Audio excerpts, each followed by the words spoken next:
আসসালামু আলাইকুম এভরিওয়ান, কেমন আছেন ভাই আপু ও ভাইয়ারা? যে যেখানে আছেন অবশ্যই ভালো আছেন আশা করি। আর আমি আজকে চলে এলাম আবার ছোট্ট একটা ব্লগ নিয়ে। হয়তো আজকের ব্লগটা একটু বড় হতে পারে। যাই হোক, শুরু করে ফেললাম। আজকে এই তো ভাজি দিয়ে শুরু করছি এক পা। তো যাই হোক, এই তো সকালবেলায় যেমন বাঙালি পরিবারের ছোটোখাটো রান্না যেগুলো হয় সাধারণ সচরাচর, সেগুলোই আপনাদের কাছে আজকে শেয়ার করছি। ওই তো আমার দেখলেন তো, ওই পাশে আমার ডিম সিদ্ধ দিয়েছি, আর এক পাশে আলু শিম আর হচ্ছে যে ফুলকপি দিয়ে মিক্স ভাজি করে নিলাম, আর এই পাশে বরবটি ভাজি চাপিয়ে দিয়েছি। আমি এক কথায় বলতে পারেন সকালে নাস্তা প্রায় হয়ে গেছে, ওটা দেখাইনি। আর দুপুরেরটাও চাপিয়ে দিচ্ছি, যেহেতু ছোট দিনের বেলা, বুঝতে তো পারছেন। আগে আগে রান্না করে নিলে ভালো হয়। আর এদিকে তো ডিম আমার ছিলা হয়ে গেছে, সেই ডিমগুলোকে ছুরির সাহায্যে একটু কেটে নিচ্ছি, তাহলে একটু লবণ হলুদ সব কিছু ঢুকে খেতেও ভালো লাগে। আর না হলে তো ভিতরে কিছু যায় না, ডিমের মজা লাগে না। মানে সাধারণত আমার কাছে ভালো লাগে না। আপনাদের কাছে কেমন লাগে অবশ্যই কমেন্ট করে জানাবেন। আর এই তো লবণ আর হলুদ দিয়ে আমি একটু ডিমগুলো করে নিয়ে ভেজে নেব, একটু ভালো করে ভেজে নেব। এই তো তেল দিয়ে দিয়েছি। এখন আমি আর হাত লাগালাম না, যেহেতু হাতে হলুদটা রং লেগে যায়। যাই হোক, কথা আর বাড়াচ্ছি না। এখানে এই তো ডিমগুলো দিয়ে দিলাম তেলের উপরে। ডিমটা এখন ভেজে নেব। কিছুক্ষণ ভেজে নেওয়ার পরে সাধারণত যেভাবে রান্না করে, মশলা বেশি দিব না, একটু হালকা মশলার মধ্যে একটু ভুনা করব ডিমটা। আর এ পাশে এই তো সাধারণ জীবনযাপন বাঙালিদের। এই আমি হচ্ছে যে একটা ডিম সিদ্ধ আর ওই তো ভাজি দেখলেন, সেটা মিক্স ভাজি, ওটা দিয়ে নাস্তা দিয়ে দেবো আমার ভাইটাকে, খেয়ে দিয়ে প্রাইভেটে যাবে। আচ্ছা যাই হোক, নাস্তাটা দিয়ে আসলাম। এখন আমি ডিমটা এই তো চুলায় ভেজে নিচ্ছি, প্রায় ভাজা শেষ। এখন ডিমটা তুলে নিব। এই তো কাঁচামরিচ পেঁয়াজ বললাম না, একটু মশলা কম দিয়ে আজকে রান্না করব। যাই হোক, এখন হচ্ছে যে কাঁচামরিচ পেঁয়াজটা ভেজে নিয়ে হলুদ লবণ ধনা গুঁড়া আর এই তো কাঁচামরিচ পেঁয়াজ সব কিছু দিয়ে এটা ভেজে নিচ্ছি। আদা রসুন দিইনি কিন্তু আমি আজকে, বললাম না একটু বাঙালিরা যেভাবে সাধারণত সাদামাটা রান্না করে সেভাবে করছি। আর এ পাশে আমি বরবটি ভাজিটা নেড়ে দিচ্ছি, যেহেতু দুই চুলায় চাপিয়েছি, না নাড়লে এটা পুড়ে যাবে। তো ভাজিটা নাড়ার পরে ডিমটাও ভুনা প্রায় হয়ে গেছে। এখন ডিমটাও আমি আর একটু পানিটা কমিয়ে নেব। এভাবে শেষ করলাম ডিম রান্নাটা। একটু পরে ডিমটা দিয়ে দিব।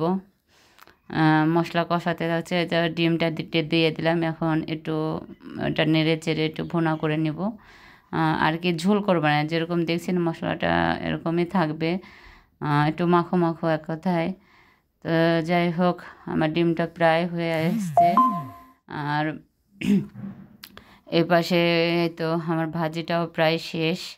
আর এটা হচ্ছে যে ডাল রান্না করছি, ডালের বাগার দিচ্ছি। এই তো কাঁচামরিচ পেঁয়াজ, ডাল সম্বার, আর এই তো আলু ভাজি। এ পাশে আলু ভাজি করেছে। হয়তো বলতে পারেন অনেকগুলো রান্না। হ্যাঁ, আমার ছেলে ডাল ছাড়া ভাত খেতে পারে না, ওর জন্য একটু আলাদা করে ডাল রান্না করতে হয়। এই তো সাধারণ সাদামাটা বাঙালিয়ানা রান্না হচ্ছে এখানে। যাই হোক, বাগার দিয়ে ফেলবো। আর হচ্ছে যে সাধারণ রান্না বলতে এই তো ডাল আলু ভাজি আর হচ্ছে যে ডিম রান্না করলাম দেখলেন।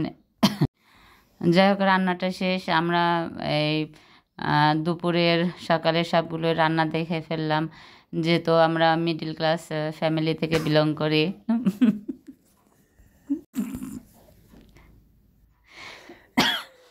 আচ্ছা যাই হোক, এপাশে ডাল বাগার দেওয়া হয়ে গেছে। রান্না টান্না প্রায় শেষ আমার। রান্না বান্নাগুলো শেষ করে ফেললাম।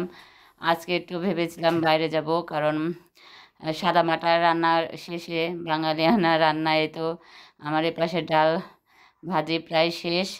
এখন এরপরে রাত্রে ভেবেছিলাম একটু বাইরে যাব, এই জন্যে আজকে সকালে দুপুরে সব রান্নাটাই দেখালাম, এই জন্য ভিডিওটা বড় হয়ে গেছে, কিছু মনে করবেন না। তো যাই হোক ভাজিটা নেড়ে চেড়ে আর অবশ্যই আমার চ্যানেলটা নতুন হলে তারপরে সাবস্ক্রাইব করবেন।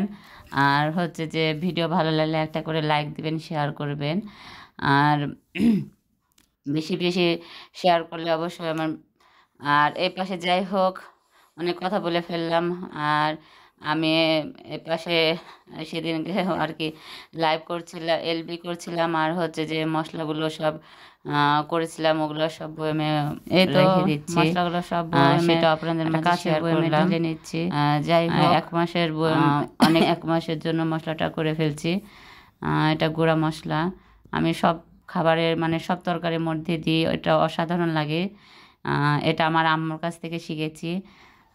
অনেকগুলো মশলা দিয়ে একটা ভেজে নিয়ে মশলাগুলো ভেজে নিতে হয়, ভেজে নিয়ে ব্লেন্ড করে রাখলে প্রত্যেকটা তরকারির মধ্যে দিলে অসাধারণ একটা টেস্ট আসে। যেমন আপনারা বলেন যে গ্রামের খাবারগুলো অন্যরকম টেস্ট, যারাই বলেন চুলার রান্না, আসলে আমাদের খালা নানিরা মামিরা যারা রান্না করে তাদের একটা আলাদা একটা মশলা থাকে, সেটা দিলে ব্যবহার করলে আসলে ভালো।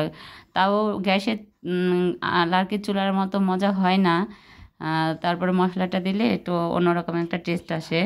তো যাই হোক এই যে তালের এক ভাইয়া আমাদেরকে তালের আঠি আছে না, সেগুলোর থেকে শ্বাস ইয়াগুলো কেটে দিয়েছে, তো আমি ওগুলো ছাড়িয়ে নিচ্ছি। ভালো লাগে। তো আমরা রাত্রে ঘুরতে চলে এসেছি একটা হোটেলে খাবো দেখে, এই যে আলমদিনা। এটার খাবারটা মাসাল্লাহ ভালোই ছিল। এই তো আমার মেয়ে আর আমার ছেলেটা দেখছেন টিস্যু নিয়ে দুষ্টামি করছে।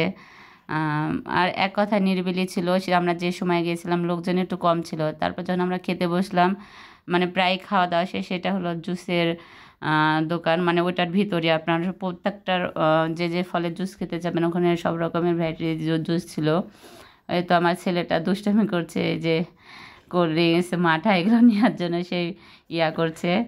আর ওদের ওই পাশে খিচুড়ি, তারপরে বিফ বিরিয়ানি, মানে অনেক কিছু আর কি এখানে করে, এখান থেকে দেয়। আর ইয়ার পাশে বাইরেই ওখানে নান রুটি, তন্দুরি রুটি, গ্রিল, চিকেন গ্রিল, তারপরে চিকেন কাবাব। এই তো আমাদের খাবারটা চলে এসেছে। আমরা নান রুটি অর্ডার করেছিলাম, মুরগির চাপ, আর সঙ্গে হচ্ছে যে পরে খিচুড়ি, চিকেন খিচুড়ি, ওটা অর্ডার দিয়েছিলাম।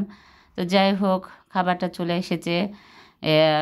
আসলে মাঝে মাঝে বাঙালিরা বাসায় রান্না প্রতিনিয়ত খিচুড়িটা, চিকেন খিচুড়িটা চলে আসছে। তো যাই হোক মাঝে মাঝে বাইরে গেলে কি হয়, ভালোই লাগে ফ্যামিলির সাথে টাইমটা সময়টা কাটানোর জন্য। মাঝে মাঝে গেলে একটা চেঞ্জ চলে আসে। যাই হোক আমার মেয়েটা ওই যে দেখছেন খাওয়া দাওয়া করছে।